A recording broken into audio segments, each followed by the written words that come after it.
if we get know that Pacquiao needs to have this kind of quick start. He get in that ring and he ain't up here, if he ain't all the way focused, bro, he gonna get beat by Manny Pacquiao. Yeah, if they gonna do it, he gonna get beat by Manny Pacquiao. Pacquiao won that. I thought he won. Manny won 7-5. That was clearly a Manny win. That wasn't Pacquiao. That wasn't Pacquiao. The way Manny looked, I'm thinking there's a lot of people want to see Manny back again. Oh, he looked scared as yeah, he felt something. But yeah, you know, that old man is strongest. That while I fight, when they start talking, that's when y'all get them. I'ma beat his ass for y'all talking. For real. Y'all better be quiet. Get your hand out, he ain't ready for Tank. Any possibility that you would go back in the ring and fight someone like a Tank Davis? If you want, and if you come up to 147, then we can fight. Like, I'm gonna go in there, you're gonna kill me, or I'm gonna kill you. And when you lose that feeling, then you lose. Tank looking for the big bag, the Jake Paul, Pacquiao, something Sola, and he's looking to, hey, I'll see you later. To prove, and yet he wants to continue to not only inspire but prove to everyone and himself that he still has what it takes nearly a quarter of a century into his professional career at the best weight class in the sport. No matter if he beat Barrios and still Rolly Pacquiao. Next, for Rolly Romero. Manny Pacquiao. Does Pacquiao get through Barrios and get the WBC welterweight championship? None of that matters. I'll still fight him. What happened to that fight, Rolly? I want a Hall of Famer on my resume. You know, at the age of 40, you become slow and become... And it's kind of a challenge to myself that to prove something. Saying things like Pac-Man is back. All I can say that Pac-Man is back and the journey will continue. At this point of his career, Manny should go out fighting whoever he wants to fight. He deserves it. Yeah. I heard they want me to fight Pacquiao next. I'm not predicting the fight, but I will do my best to do the same as my last fight. What you really meant to say, man? That's a shit. He gonna really this boy up. I mean, send him back to the hood, knock him the out, change his life. He gonna see about 6 different Pacquiao in the ring that night. You can't write Manny completely off because he's Brady-esque to me. It's like what I said about Tom Brady falling off the cliff. I do think Tom Brady's in decline. But when you're falling from here, boy, you got a lot of room. So Pacquiao is falling from such heights that he's still better than most. He's a tall, lean guy, but he fights like a shorter guy, and he's there to be. To watch a 40-year-old man be victorious in that ring on that night, he is inspiration to many, including myself. I'm inspired right now. I'm just inspired to beat him up. One of the great performances in the history of not only this sport, but all of sport. Next, for Rolly Romero. Manny Pacquiao. Does Pacquiao get through Barrios and get the WBC welterweight championship? None of that matters. I'll still fight him. What happened to that fight, Rolly? I want a Hall of Famer on my resume. I don't pick my opponent. I don't, you know, I fight them all. He says you're his legacy fight. What? Rolando, he says you're his legacy fight.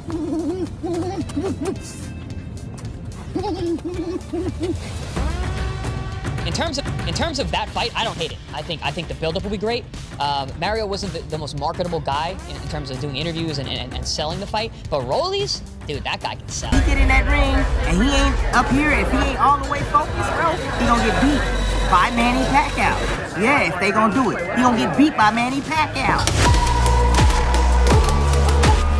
Sa pagkansila ng bakbakang Jake Paul at Gervonta Tank Davis ay muli nga pong nabuksan ang bakbakan sa pagitan ng ating pambansang kamao na si Manny Pacquiao at ang undefeated knockout artist na si Gervonta Tank Davis. Itong si Davis po talaga ang malapit-lapit sa pwedeng makalaban itong si Pacquiao, mga idol, dahil sa may mga gusto't pa kasing kinakaharap ang kampo nitong si Rolando Rolly Romero sa kanyang mandatory challenger o itong number 1 contender.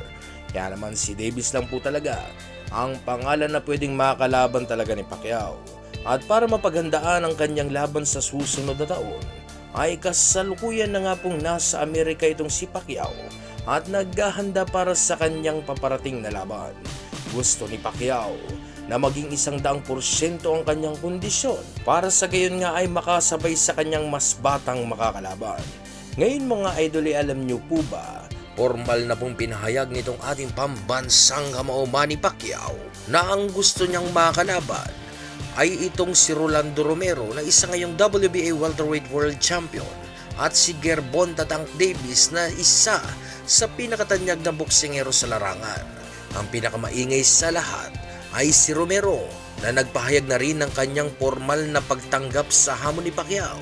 Kaya lamang ay mukhang nabahag na din ang buntot nitong kampiyon na ito. Ito'y dahil sa nawala ang kanyang interes na labanan nitong si Pacquiao dahil sa nakipagnegosasyon na ang kanyang kampo sa potensyal na rematch nila sa pagitan nila ni Ryan Garcia. Ibig sabihin lamang po niyan mga idol ay umiwas si Romero sa ating pambansang kamao na di hamak na mas malaki pong laban para kay Rolly Romero. Pero ganun talaga mga idol, dahil nga sa malaking kahihiyan po para kay Romero kung sakaling madadapuli siya ng mas matandang Manny Pacquiao na lipas na sa kanyang prime. Alam po kasi nitong si Romero na nariyan pa rin ang bilis at bigat ng mga suntok ng isang Manny Pacquiao na naging dahilan kung bakit hindi na ilalabas nitong si Mario Barrios ang husay niya sa pagiging isang teknikal na boksingero.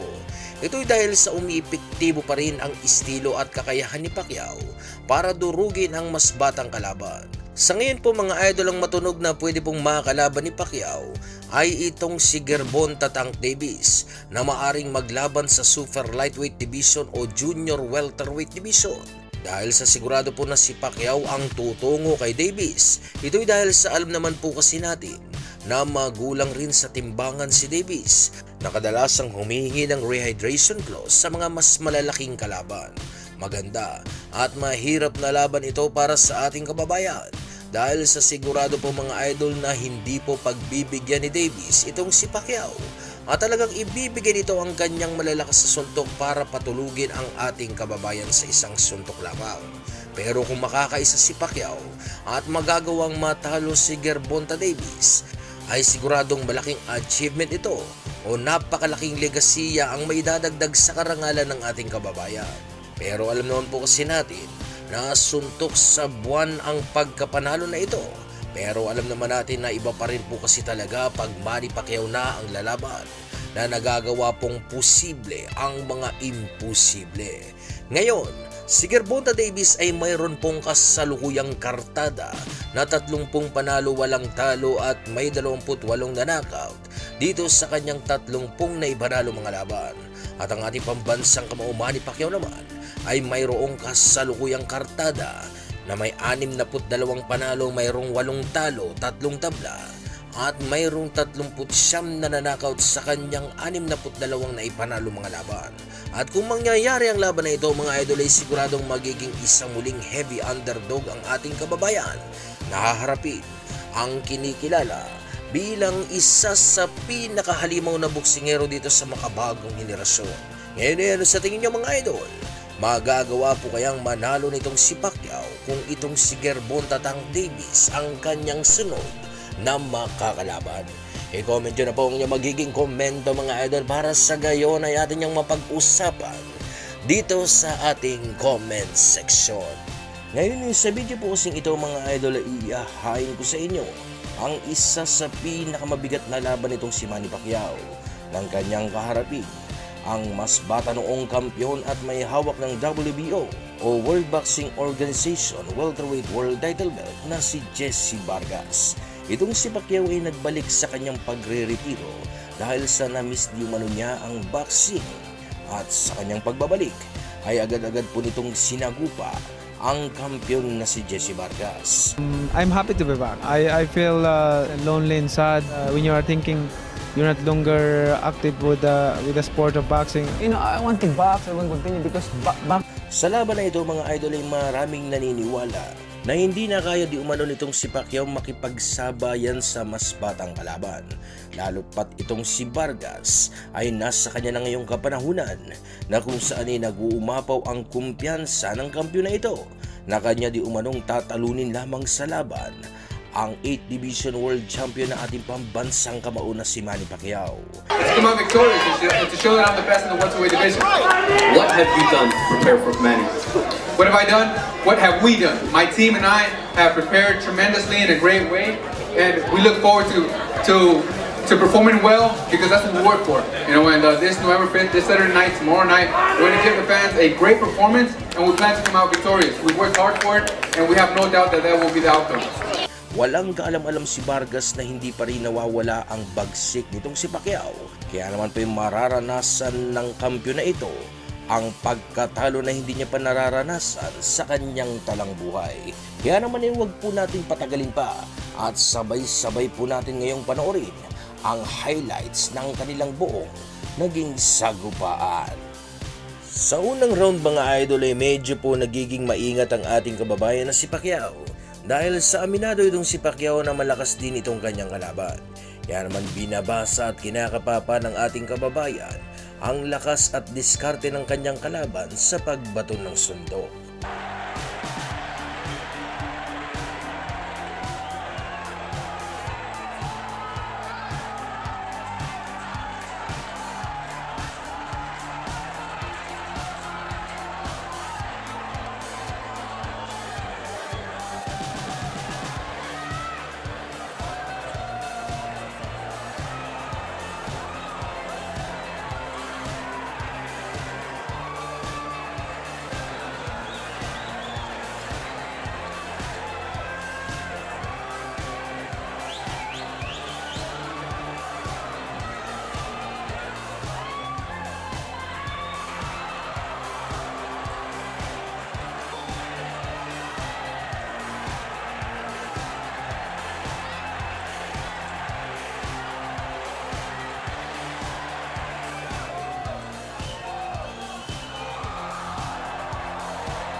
Sa pangalawang round mga idol ay medyo bumibitaw na ng matinding suntok si Pacquiao.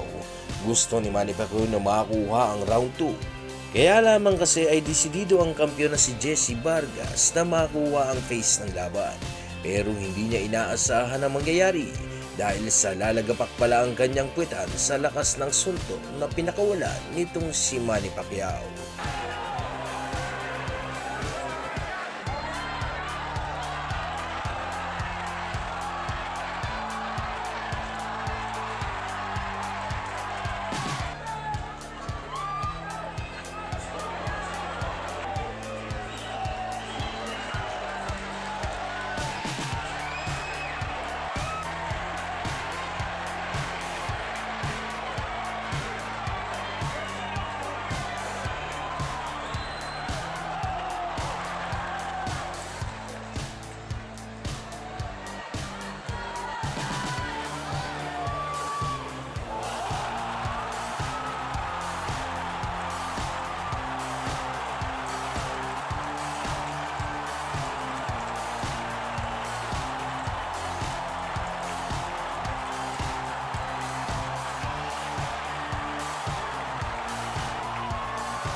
Sa pangatlong round mga idol ay animoy hindi bumagsak ang kampiyon na si Jesse Vargas dahil sa parabang siya pa ang naging mas agresibong boksingero sa round na ito na nagpapakawala ng mga matinding suntok sa ating kababayan.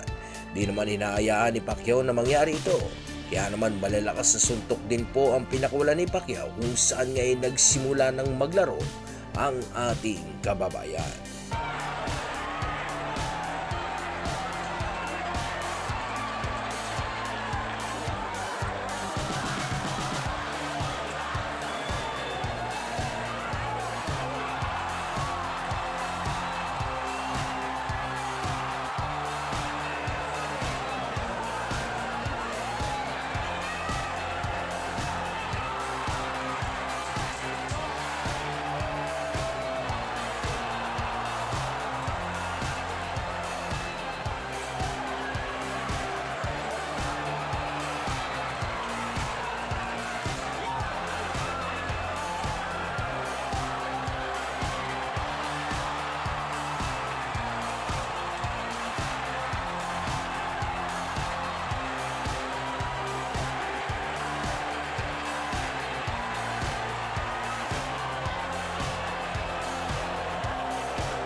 Sa round 4 mga idol ay hati na ang naging scorecards ng dalawa dahil sa parehas po kasi silang dalawang nakapagpapatama ng malalakas sa suntok. Pero ang round na ito ay binigay po kay Jesse Vargas mga idol dahil sa may isang kanang malakas sa suntok na naipatama itong si Jesse Vargas sa mukha ng ating kababayan.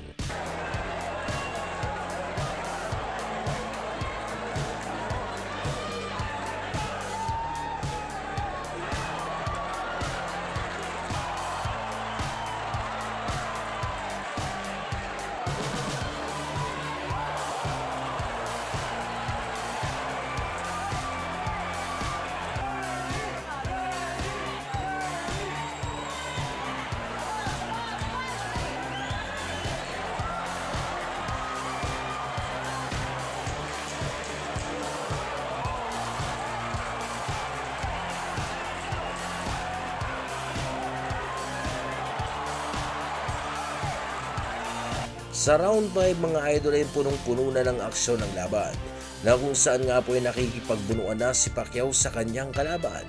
Hindi naman basta-basta nagpapadaig itong si Jesse Vargas dahil sa agad-agad po kasi itong bumabato ng maraming suntok sa tuwing pumapasok na sa kanyang depensa ang ating kababayan.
Sa round 6 mga idol ay naging maingat na si Pacquiao sa pagpasok sa depensa ni Vargas. Napag-alaman na po kasi ni Pacquiao na medyo malakas din talaga ang mga suntok nitong si Jesse Vargas na nagagawa siyang mayanig kung saan ay nawawala ang kanyang balanse. Kitang-kita po dito kay Jesse Vargas ang style nitong si Juan Manuel Marquez na kanya lang naman pong pinaggayahan na estilo para talunin ang ating pambato.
Sa round 7 mga idol ay minungkahi na po ni Coach Boboy Fernandez na hindi dapat matakot si Pacquiao sa pagpasok sa depensa nitong si Vargas sapagkat hindi nga naman daw ito isang counter puncher katulad nitong si Juan Manuel Marquez kung saan ay gumaganti nga lang naman daw ito ng suntok sa tuwing kanyang nararamdaman ang pagpasok ni Pacquiao sa kanyang depensa. Kaya naman ay nagsimula muli ang bagyo mula sa ating pambansang kamao.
Sa round 8 mga idol ay bahagya na pong sumasara ang kanang mata nitong si Jessie Vargas sa diin ng mga patama ni Manny Pacquiao. Hindi na mabasa-basa ni Vargas ang lokasyon ng mga pinanggagalingan ng mga suntok nitong ating kababayan. Kaya naman ay bara-bara na ang Jessie Vargas sa round na ito na sumusuntok na lamang sa hangin. Ito'y dahil sa pabago-bago ang estilo na ginagawa ni Manny Pacquiao.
Sa round 9 mga idol ay dahil nga sa hindi natural ang estilo nitong si Vargas na ginamit sa laban na ito, ay kaya naman lubos na nahihirapan siyang makipagsabayan kay Pacquiao.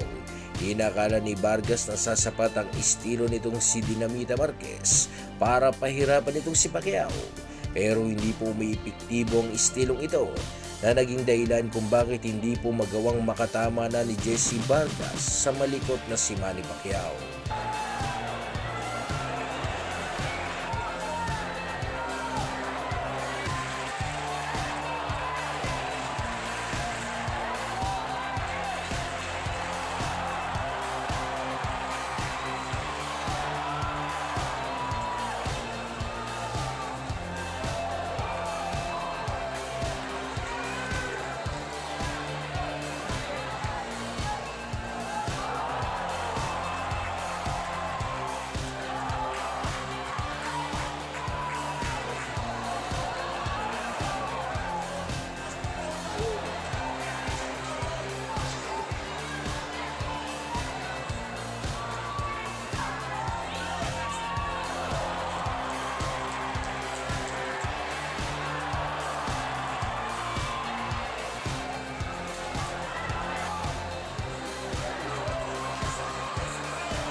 Sa round 10 ay gustong-gusto ni Vargas na mag-deliver ng pressure.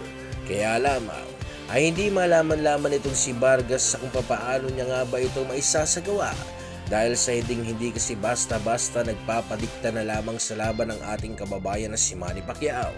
Kaya naman po sa laban na ito ay nagbistulang bata na si Jessie Vargas na sumusuntok ng wala sa anggulo.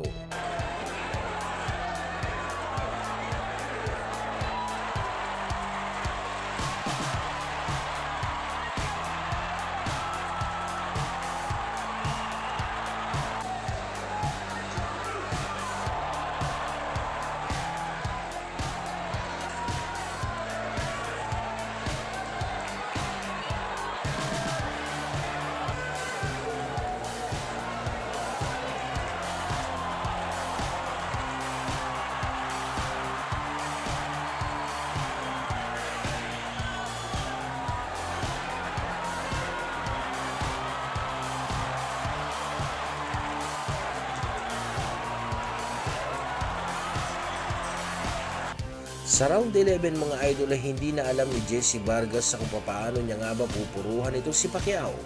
Makikita po sa naging laban na ito mga idol ang agwat ng kanilang mga kakayahan na kung saan ay mas napupuruhan ni Pacquiao ang mas batang kampyon na si Jessie Vargas.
Inakala ni Vargas na siya ang nanaig sa laban nila ni Pacquiao, kung saan nga po ay nauuna pa nga po itong kumaway sa mga fans na para bang gusto niyang iparating na naniniwala siya na siya ang nanaig sa laban nila ni Pacquiao. Pero katulad nga ng inaasahan mga idol, ay dahil nga sa mas maraming naipatamang malalakas na suntok itong si Pacquiao, ay kaya naman siya ang nanaig sa laban at nag-uwi ng WBO welterweight world title belt.